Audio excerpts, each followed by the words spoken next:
Black Information Network, and BINnews.com. Pool season is here, but open roles got you underwater? Check out Indeed. Their powerful hiring platform makes it easy to attract, interview, and hire candidates. Visit Indeed.com/credit and get $75 towards your first sponsored job. Terms and conditions apply. Is this the tackle? This is the KBLA Sports Minute with Ray Richardson.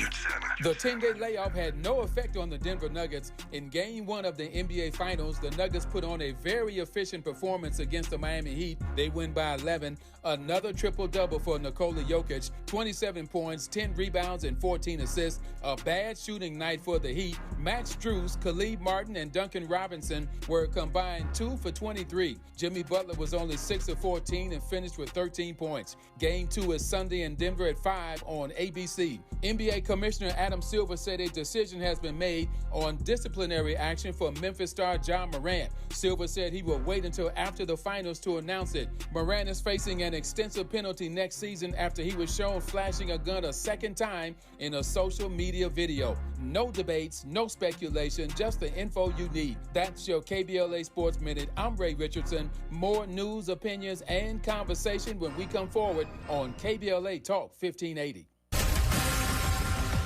We begin top story with late-breaking news. Is it going to succeed, yes or no? I think it's going to succeed. It's going to succeed. Can you believe it? Y'all did it! KBLA Talk 1580 is about to celebrate its second anniversary on Juneteenth, and no terrible twos around here. We couldn't be more excited about all the good news we'll be announcing soon, including the launch of some new shows to keep giving you more of what you've been looking for. Come on! Smart radio for smart people. Hey, it's our celebration, but you get all the gifts. We'll be giving away fresh merch, swag bags, and a chance for you to join the private invitation-only, star-studded music and dance till you drop, food and drink galore second anniversary celebration. To stay in the know about the second anniversary details, download the KBLA Talk 1580 app right now. Don't miss out on your chance to be a winner. At KBLA Talk 1580, when we come forward, we're bringing everybody with us. Happy anniversary, KBLA!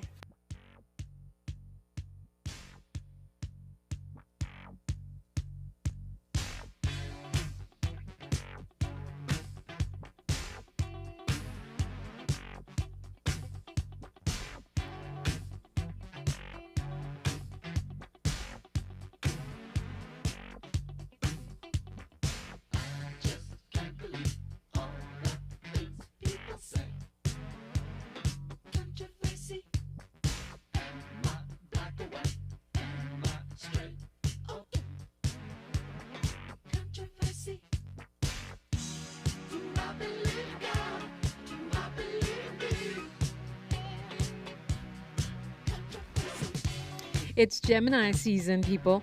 Happy birthday, Be Real. His birthday is today. Happy birthday, young NTG, a young rap artist. His B-Day is today. And happy birthday to my friend Judge Kevin Ross. His was yesterday. Happy birthday, Prince. His is next week, etc., etc., etc. Gemini season. Anyway, I'm really happy to introduce you to our guest for this hour. She's an artist and a creative strategist working to decolonize design and build community around the reimagining of inclusive space. She's originally from Oakland, California, and she works on preserving the tradition of the Black arts movement by bringing socio-political dialogue to her work.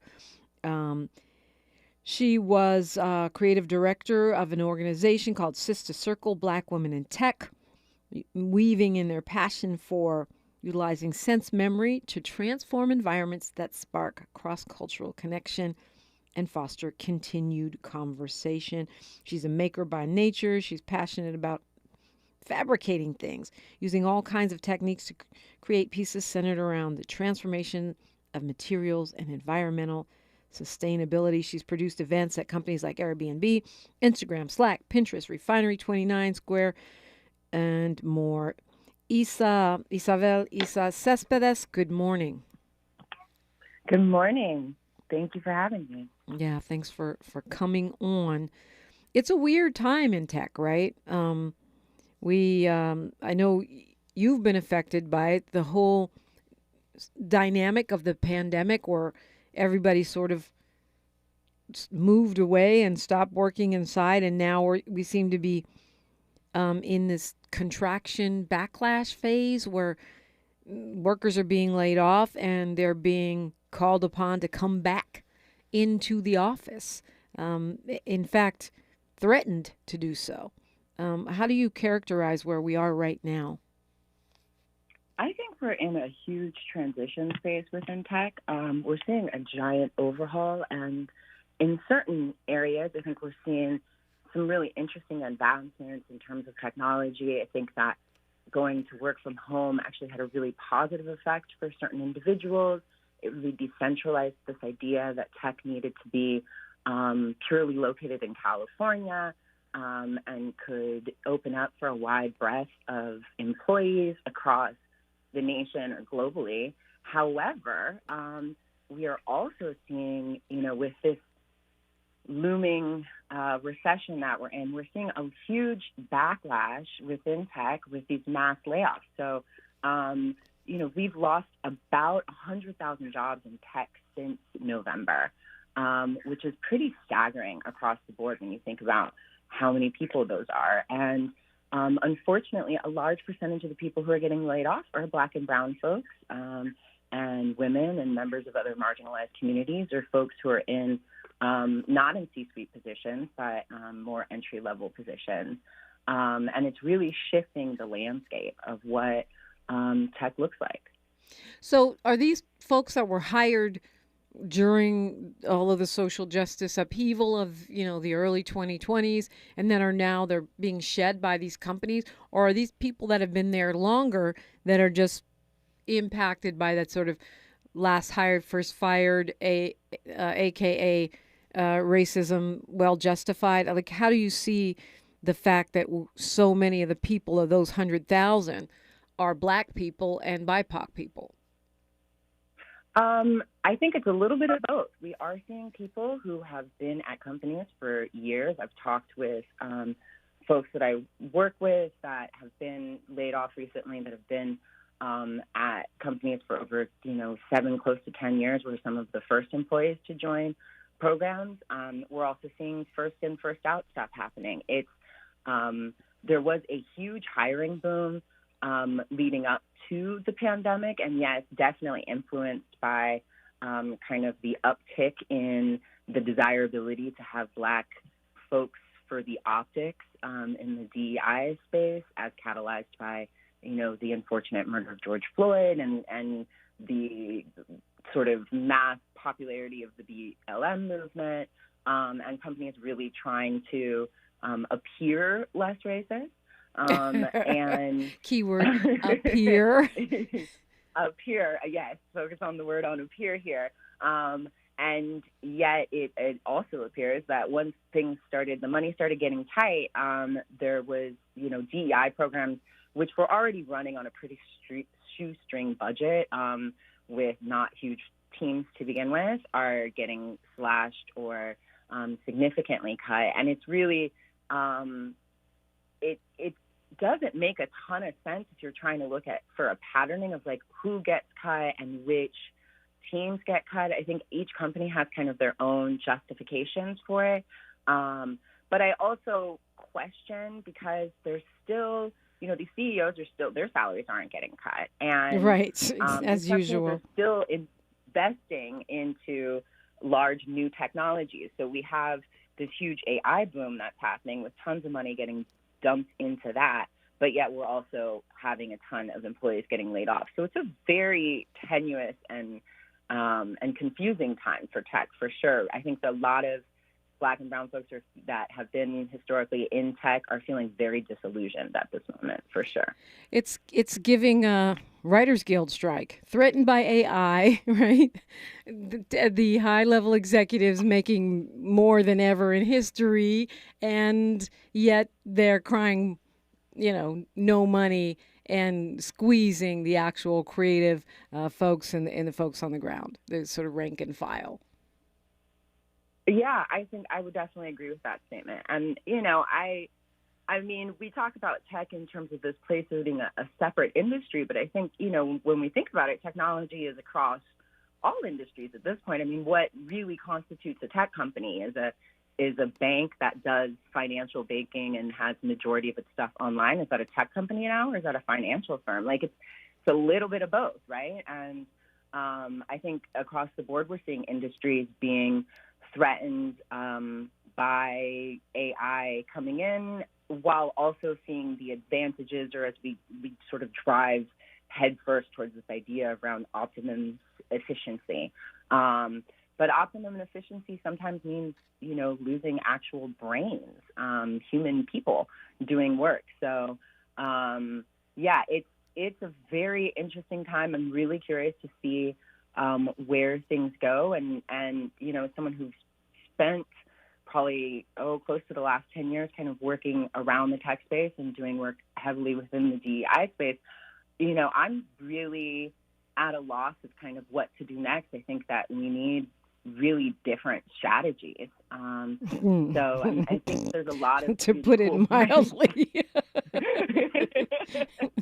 And I think we're also seeing the side effects of the fact that these DEI programs were set up, but they weren't set up to actually succeed, sadly. I think that, if these companies actually really had made systematic changes to really believe in the faith and the strength of BIPOC folks and other underrepresented groups and the strength of having this diversity of brains within their organizations, then they would see that, the folks to lay off right now wouldn't be us, right? That we're the ones that can, put two pennies together and come up with some amazing strategies in a bind, and that type of intelligence is the kind of intelligence that we need in a time like this. Yeah, absolutely. And creativity.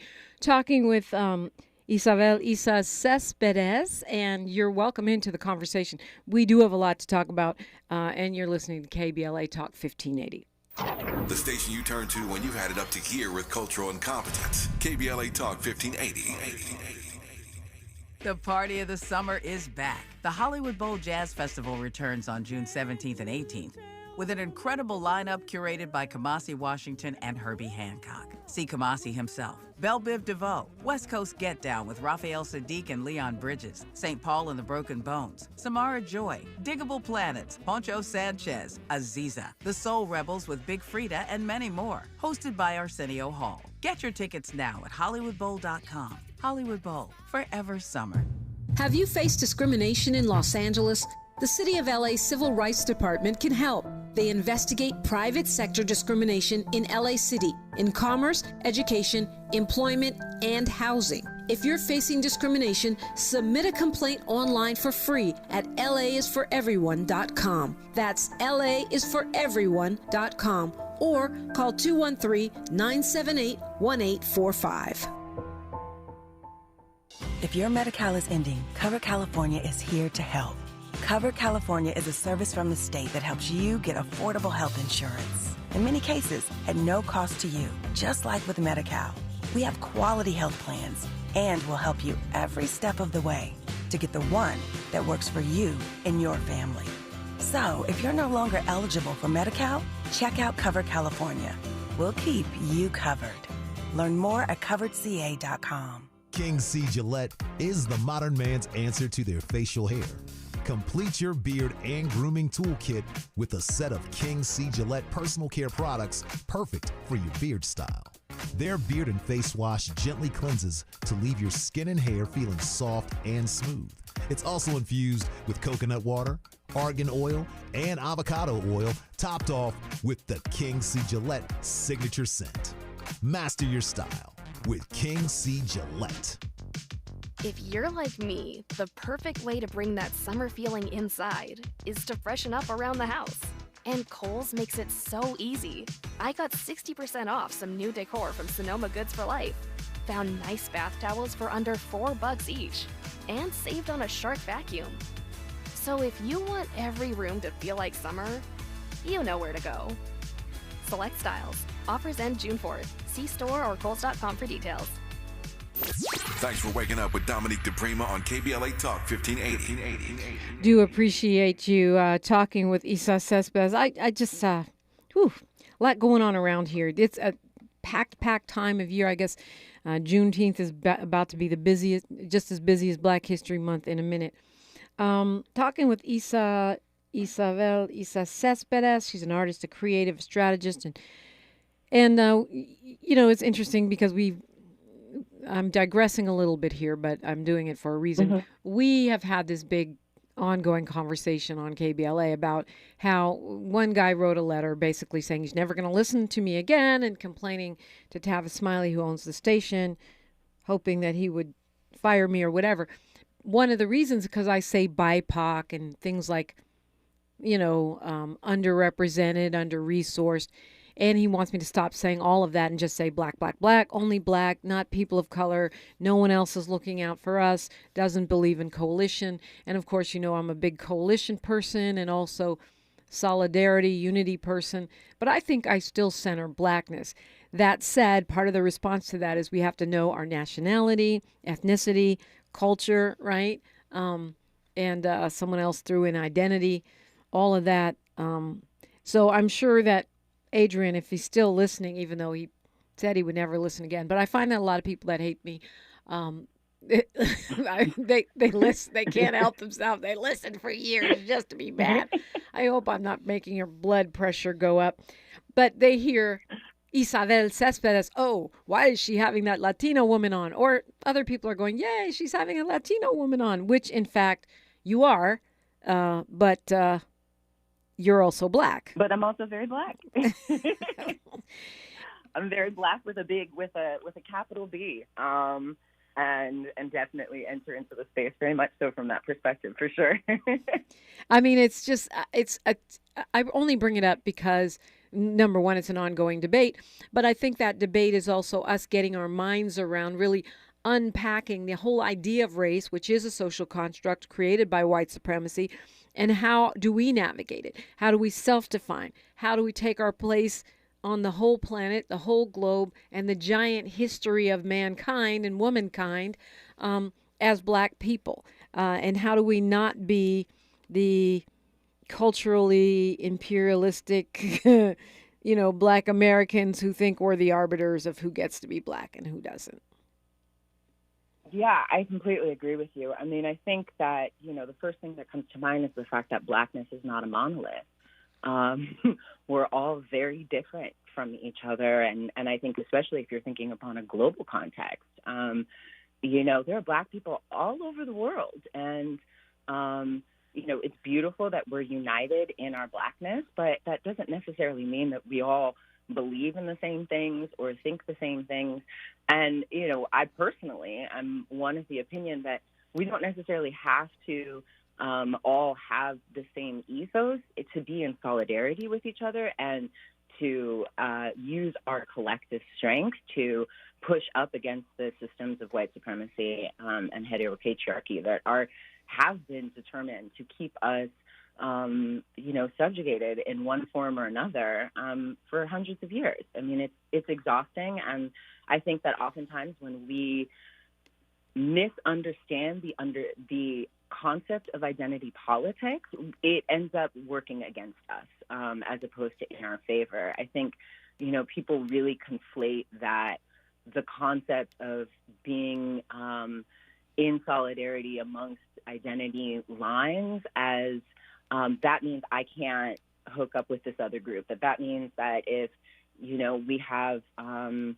Japanese American group of folks over here and I'm black over here, that means that I can't actually do any coalition building with those folks because they're not going to look out for our interests. But historically, I think that we can look at many great times in history where that has been proven completely wrong. I mean, if we date back to the abolitionist movement, if we didn't have white Quakers doing stuff, behind the scenes, that Underground Railroad wouldn't have worked. It wasn't just black folks making that happen. It wasn't just Harriet.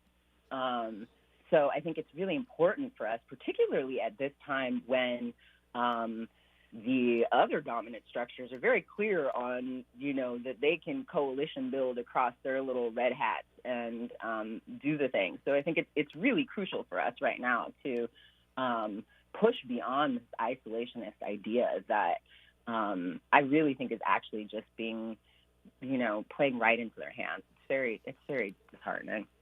And I think it's against, one of the reasons I bring that up is because when you talk about diversity, equity, and inclusion, and the sort of combination of attacks on that whole concept and also a twisting of what it really is. I'm sure you saw the story about the Uber DEI chief who was fired because or suspended, I should say, because she was putting on the Don't Call Me Karen workshops, centering a white woman's experience of being labeled a Karen. At the same time, you've got the governor I like to call DeSatan, trying to actually specifically ban DEI. Now, we can talk about how effective or not effective those programs are, and I've been in a job which was sort of DEI-ish when I worked at the Beat, and I know how it can be nothing but window dressing. You can be the token Negro or other BIPOC person and basically be authorized to do nothing with no budget, or you can make a real change. We can argue that, but the fact that, this is being attacked the way it is, to me, it's a new level of racism and anti-woman, anti-LGBTQ plus, because it's like, it's not just we don't want to tolerate you or we don't want to accept you. It's we don't want to include you. Go away. To me, that's next level hate. Yeah, I would definitely agree with you. I think we are facing a pretty well organized, hateful group. Just to put it plainly, and they have figured out how to coalition build, right? And they have figured out that we have forgotten in many ways how to coalition build. I think that, we can do things on sort of these shorter, smaller groups, but really when it comes, going back to this idea, you have, you brought up this person who's, hate listening to you and is too concerned with the semantics of your language about whether or not we're using the term Black just to talk about everybody, or if we're actually, choosing to notice or to recognize the subtleties of the fact that there are Black Latinos, there are Black, AAPI folks, there are, Black folks mixed with everybody. So it is a distraction. And in the DEI space and in tech, I think what we're also seeing is that that it was a lot of window dressing. And so when the heat gets turned on, those curtains, they got burnt. And we're seeing more and more that really, I think a lot of the motivation for creating these programs within these organizations were really about the optics and about money and what could create an illusion to a consumer. I mean, there's a particular social media company that I will remain nameless at this time that is what it is because of the Black folks that made it. And then a particular person became the new CEO, and that person doesn't seem very interested in maintaining anything about the culture, either within the walls of that company or outside of that company. And that person is actually platforming other individuals within, the sort of white racist political spaces and uplifting those voices. And I think we're seeing a really kind of scary time because unfortunately, the internet has become the main source for a lot of our news, right? So I think if you're paying attention to that, you're getting a really skewed view of what the world looks like. And there's definitely a real strategic erasure happening.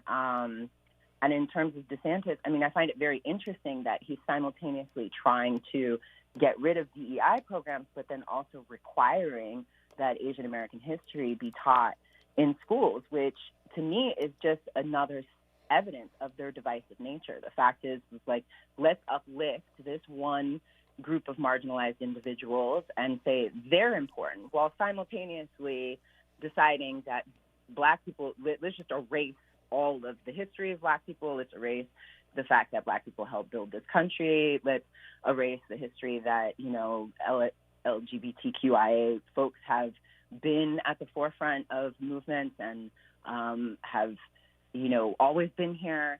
And that goes back into playing into the hands of like, okay, let's skew this idea of identity politics and get rid of any strength in coalition building. Right. I mean, to me, that's a cynical Willie Lynch letter move. He's like just trying to divide African American and AAPI people, knowing that there's already been a division around the whole hate crimes bill and everything else, even though black people are still targeted the most of all, and AAPI people are still being targeted, and that's terrible.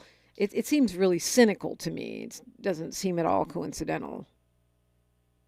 No, it doesn't seem coincidental at all, and particularly when you're talking about AAPI folks. I mean, we're talking about a lot of different people who are also extremely diverse. I mean, newsflash, there are, Black Pacifica people, and, that it, to me, is also like what type of Asian American history is going to be taught, who were we exactly centering, right? Are we even centering the voices of all those folks?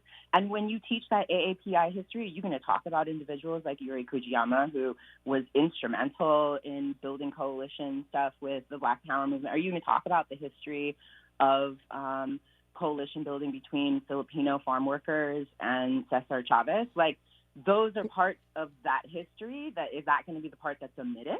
Right. Will we learn about the Chinese Exclusion Act? I'm guessing no. Exactly. I'm guessing no.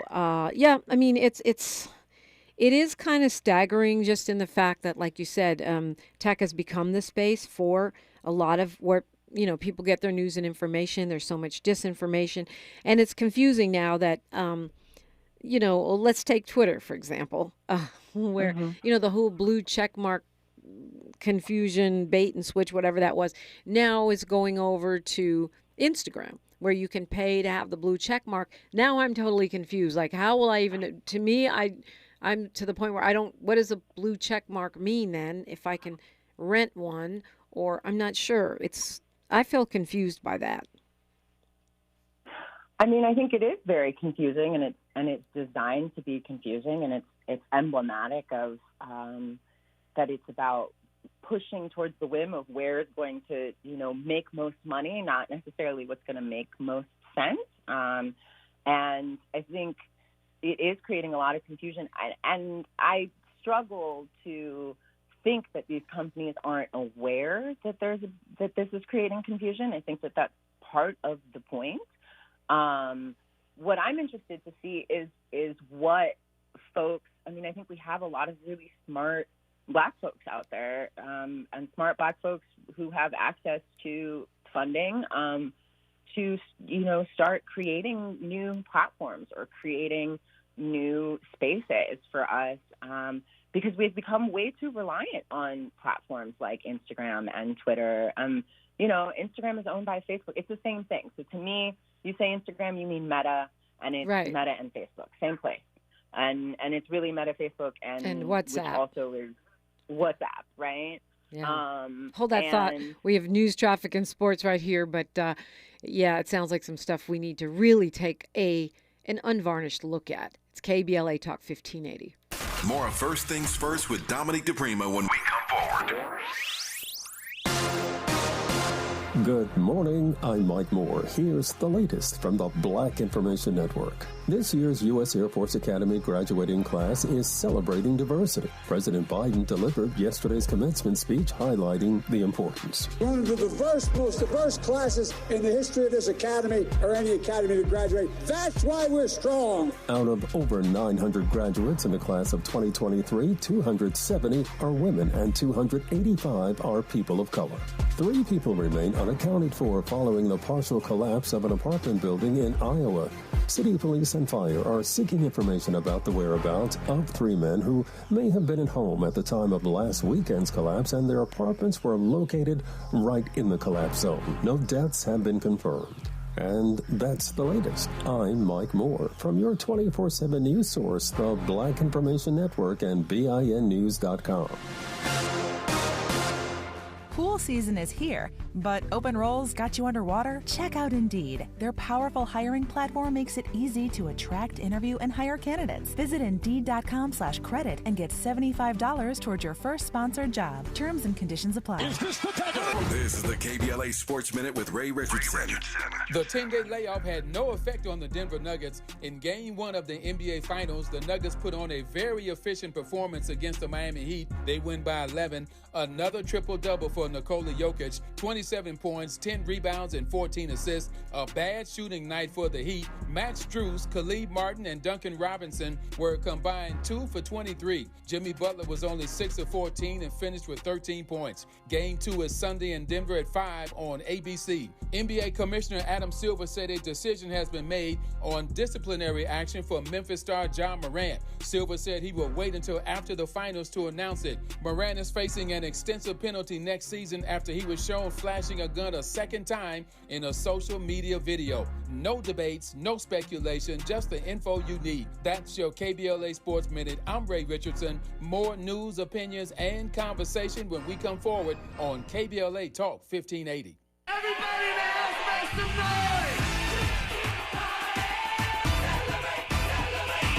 Is there a better day of the year to celebrate the anniversary of the only unapologetically progressive talk station west of the Mississippi, focused on issues that impact the black community? Yeah, that's what I'm talking about. We think not. A station that amplifies black voices like yours with hosts and guests who look and sound like you.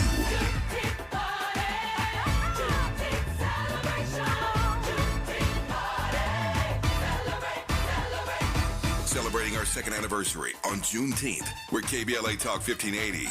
And you ain't seen nothing yet.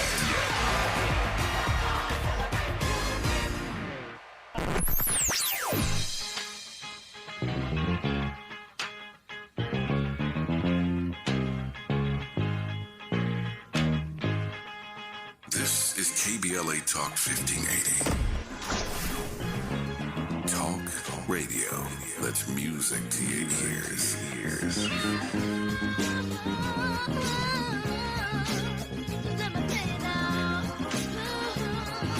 We're unapologetically progressive. KBLA Talk 1580.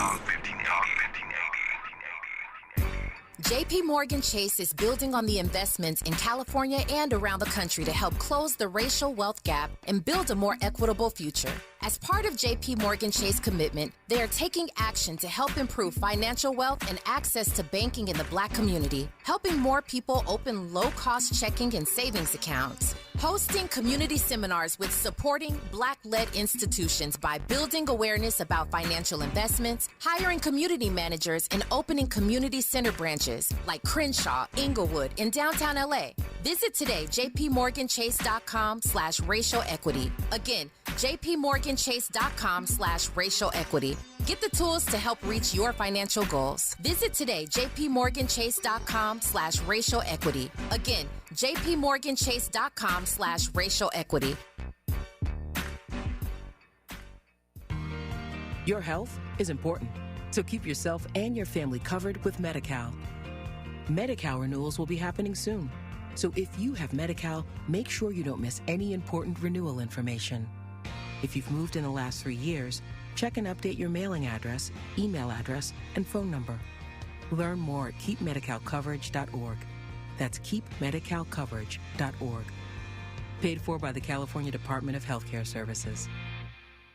Big tobacco cigarette butts filter practically nothing and are made of microplastics that are toxic and cunning.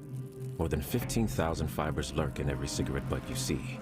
Could they harm your families? Quite possibly. They could end up inside of you, your bodies, their prey. New studies even indicate possible links to mutations in DNA. An evil lie with a future's worth of harm. To the world, now you know, so sound the alarm. Learn more at undo.org. We've got a lot to talk about. Hi, we're Tasha, Teal, and Euro from KBLA's Lyric Lounge. Check us out every Saturday from 4 p.m. to 5 p.m. and every Sunday from 6 p.m. to 7 p.m. Tune in as we break down some of your favorite song lyrics from all genres of music. From gospel to pop and hip-hop to rock and everything else in between, we cover it all. So come hang out in the Lyric Lounge with Tasha, Teal, and Euro every Saturday afternoon at 4 p.m. and every Sunday at 6 p.m. Let the music play. Unapologetically progressive. KBLA Talk 1580. We've got your black.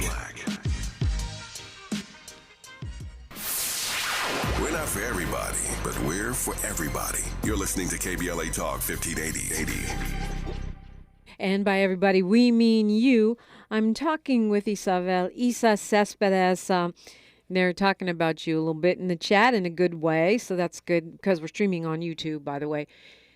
KBLA 1580, you made a great point before news, traffic, and sports, which is that we are over-reliant. I've had this conversation with some of my other progressive friends talking about if Facebook, Twitter, well, Meta, or Twitter, or whoever, Truth Social, whatever you're on, decides to deplatform you, right?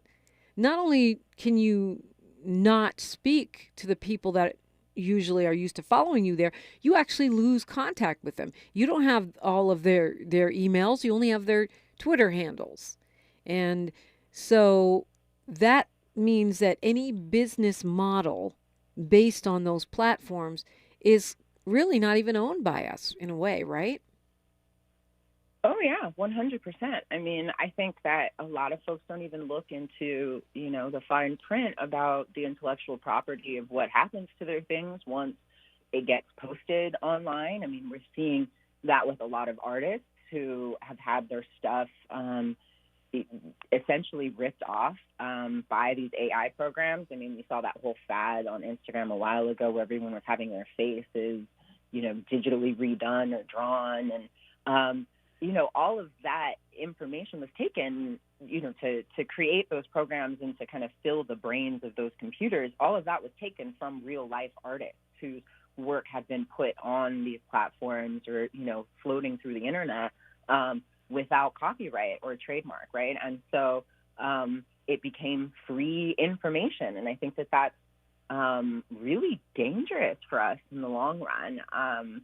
It is pretty unnerving how much power these folks have been able to accumulate and how much we as a people in a very short amount of time have forgotten how to communicate with each other outside of these platforms. I mean, I was joking with someone the other day that I met in person, and I didn't actually remember their government name. Like, all I could remember was their Instagram handle. That's how I'd been introduced to them. And I was like, I met them in real life. I ran into them and I was like, wait, and I was like, oh, wait, I shouldn't call you your Instagram name. That's not your name. Like, wait a second, what is your name?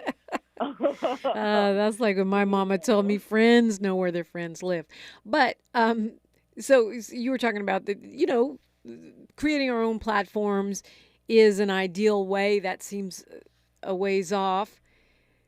But you created a really popular platforms, group or whatever it is, company called Sister Circle, right? Black Women in Tech.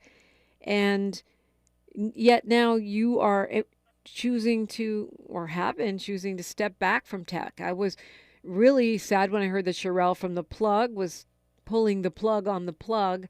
These are powerful Black women in the space who have created room for others who are just walking away. Tell me why. I mean, real talk, I think we're tired. Yeah. I think, part of it is exhaustion. I think part of it is a lack of actual resources and funding support. I can't speak for what happened with The Plug, but I will say for myself personally, I joke sometimes, call myself a tech expat, right? There's a part of me that still very much so loves what happens within the industry and can definitely see a really beautiful potential there. And I firmly believe that Black people should stay in these spaces, because if we don't stay in these spaces, those of us who can manage that, that we will be left out of the conversation. Like, we will be erased from these conversations, right? And the computers who are slowly doing more and more of this hiring and these algorithms screening people's resumes, like, they're not, they're looking for keywords, right? And they're not going to prioritize certain candidates because of actually seeing the value of having, you know, different, diverse minds in the room, right?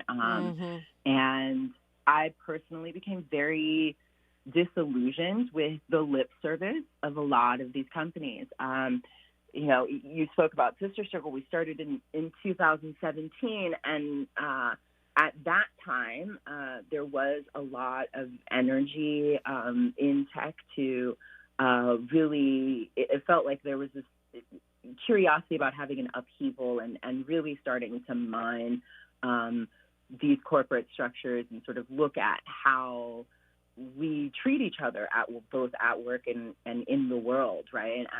And the inspiration that was drawn from the BLM movement around, you know, what does it mean to like have Black inclusive liberated spaces, and that became really trendy, so to speak. And I think that the same effect has happened with other communities.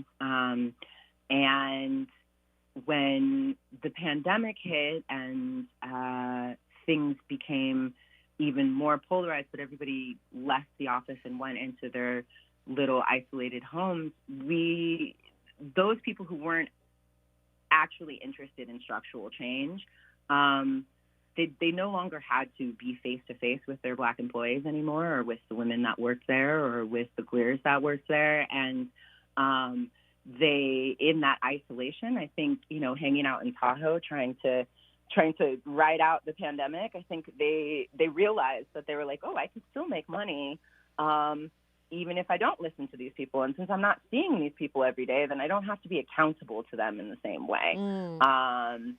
And so I don't have to deal with their anger and rage in real life. I can see it, you know, through Twitter, but if, you know, Twitter ices out all these people, then I don't even have to see it on Twitter anymore. Right. And so we suddenly became less, you know, less profitable. I won't say we became less valuable, because I'll never say that Black people became less valuable in any way. But I think that that trend suddenly became less profitable. And going back to that conversation about the malarkey at Uber, I mean, to me, if your DEI, head of DEI person is a white person, I call that into question. I'm like, that's man, woman, you know, cat, whatever it is, like, Black, you know, if it's a white person, I'm questioning where you're really at. Yeah, I thought she was Asian, but in any case, you know, we do have lots of white women in those DEI positions. And again, they're being defined all kinds of different ways. If this lady thinks that doing a workshop about this poor suffering Karens is what DEI is about, we'll have to look at that. I also wonder if part of this backlash of tech calling people in, telling them they must come to work, is because they spend all this money on these giant campuses, you know, in expensive cities. And I guess once you've weeded out most of the Black people and people of color with layoffs, and you can call people back into work, and you still don't have to face the music. You have likened it to an abusive relationship. Yeah, I have. I think that, you know, tech, I mean, I worked in tech companies and worked for tech companies, and I will definitely say in 2018, 2019, up to 2020, I mean, you know, there's a conversation within tech. They talk about the golden handcuffs, right? We're talking about people getting paid salaries unlike anything they may have seen generationally before, people getting unbelievable perks. We're talking about companies that give you unlimited PTO, that give you paid time off. If you're a pregnant person, you get, you know, up to 9 months of maternity or paternity leave. We're talking about, you know, companies shut down between Christmas through New Year's. Everybody would shut down for 2 weeks, and that was on top of your 2 weeks vacation, et cetera.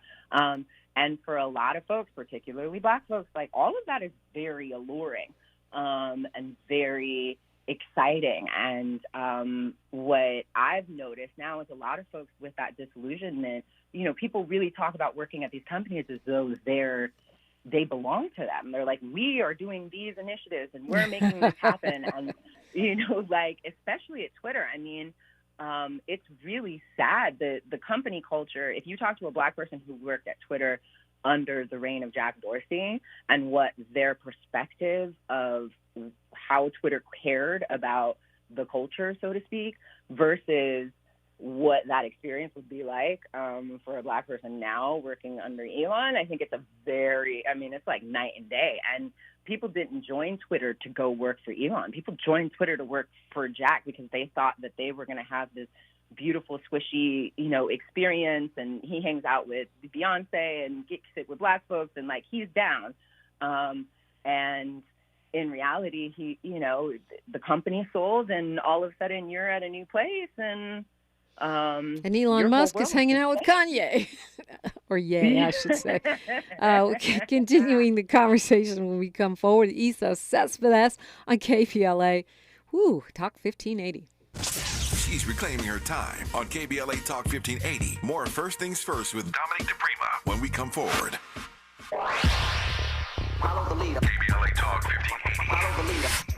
If you're not following KBLA Talk 1580 on all of our socials, then you're missing out.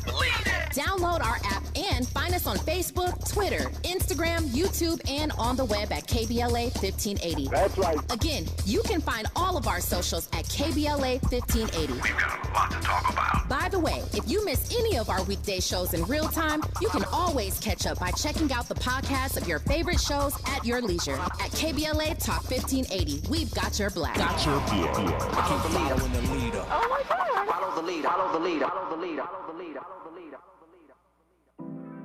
Did you know addiction to drugs like meth or cocaine is a disease and not a choice? But getting help is. If you have stimulant use disorder, you, your family, and friends may have a lot of questions, including where to start. Choose Change California can help. Make a change today and find a proven treatment option for you at choosechangeca.org. Boldly go where no man has gone before. Boldly taking talk radio where it has never gone before. New vistas, new voices, new views, new visions, new victories. We're KBLA Talk 1580, and we're taking public media black. Hi, I'm Dominique DePrima. At the Amundsen Theater, now through June 25th, Norm Lewis stars in A Soldier's Play, directed by Kenny Leone. Charles Fuller's Pulitzer Prize-winning drama and Tony Award-winning play, A Soldier's Play, is now on stage. In 1944, on a Louisiana Army base, a black sergeant is murdered, triggering a gripping barrage of questions about sacrifice, service, and identity in America. I'm looking forward to seeing the show myself. Get your tickets at amundsentheater.org. That's amundsentheater.org. I switched to Boost Mobile and got a free Samsung Galaxy A23 5G phone. Want to know the best part? It was free? Nope. The fact that it's on America's largest 5G networks? Nope. It's the ding. Oh yeah, love the ding. Right? It's all about the ding. It's the dingarooski, the dingaroner, the ring-a-ding-ding. Unleash your power to save with Boost. Get a free Samsung Galaxy A23 5G phone when you switch. Boost Mobile. Unleash your power. And the ding. Limited time offer. New customers only. Available on select networks. 5G not available everywhere. One device per line. Tax excluded. Additional restrictions apply. See your local Boost Mobile store for details. This is KBLA Talk 1580, where everybody is somebody and nobody is a stranger. You belong here. Talking with Isa Cespedes, she's had quite a career in the tech space and has decided to walk away.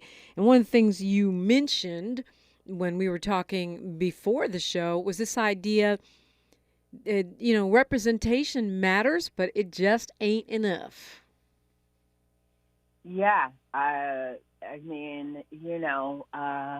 Unfortunately, we have seen by evidence that, just simply bringing folks into your office and filling some numbers is not actually, without giving them the structural capacity to create change and the budget and the teams to actually shift the heart of how your organization is run, it doesn't do much but put people in potentially dangerous environments. We saw even before the pandemic that there was a really hard time with retention in these organizations. So they could hire Black talent, but that didn't necessarily mean people were able to stay longer than 18 to 24 months. Because it was about bringing in the numbers of people, and creating these affinity groups, which are, in my opinion, kind of modeled after like social clubs in colleges. You know, a lot of tech culture takes a lot of its bells and whistles, I think, from university culture, which is really hilarious. And it kind of makes sense because you're getting a lot of these new college grads, right? The median age in tech is pretty young.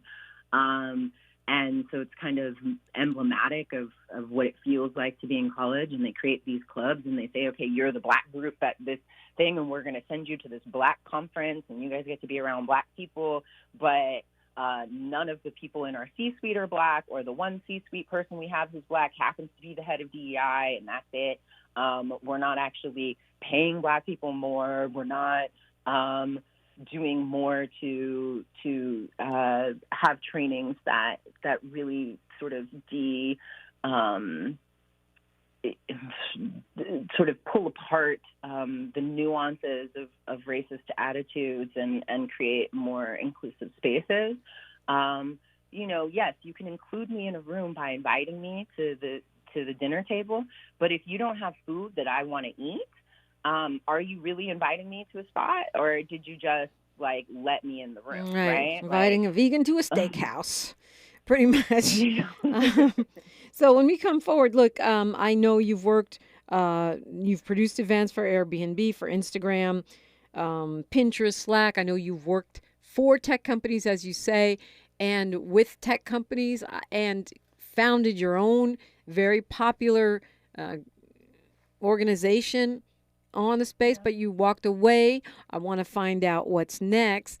And I also have another little question for you. Well, which is, I know as a maker, as an artist, and a creative, one of your inspirations is Jean-Michel Basquiat.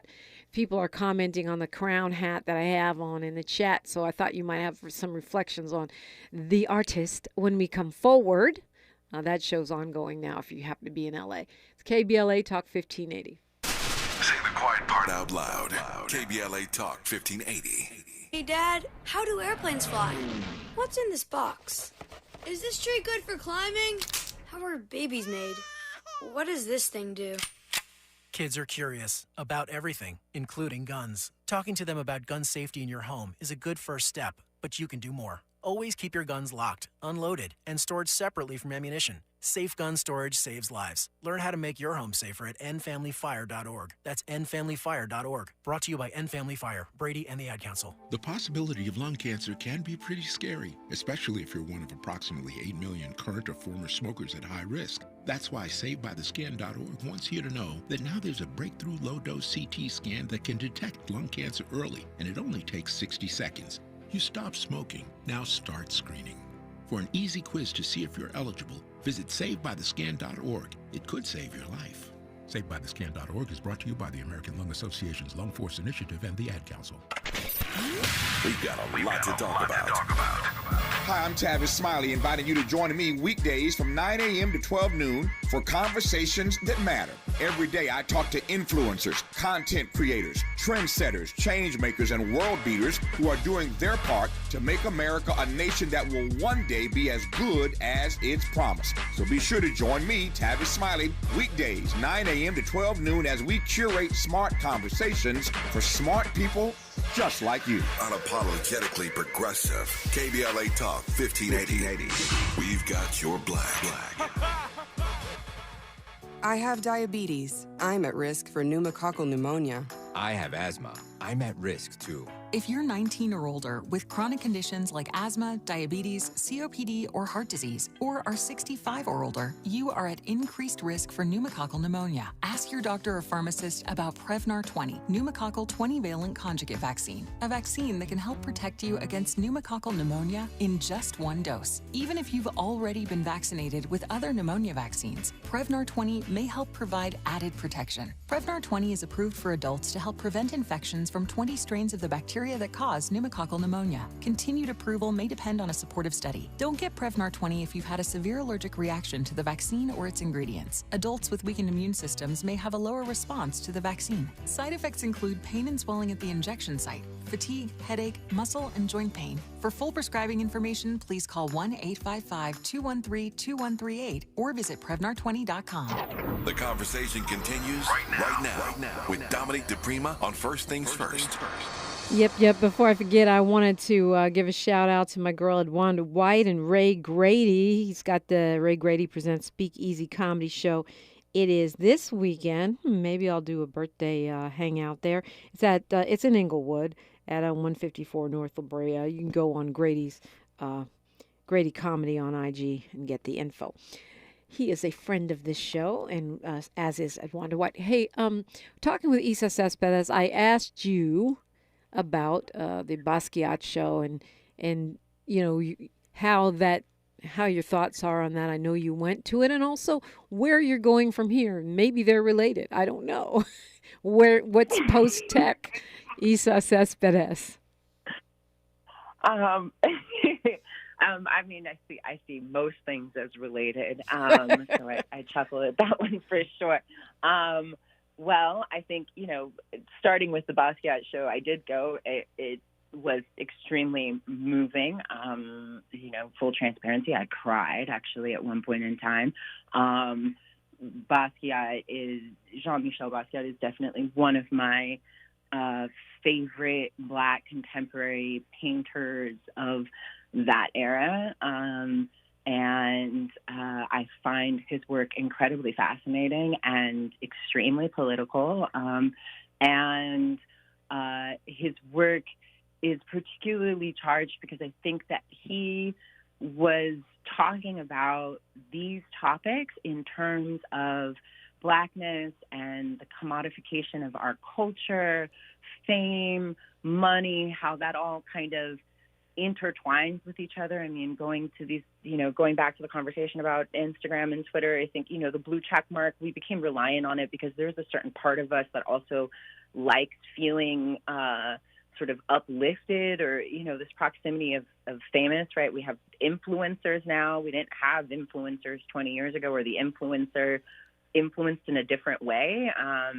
And I think that there's a lot to be learned through his work and a lot of Black history to be learned through his work. And I think that, it's an important show for folks, if they can, to go to.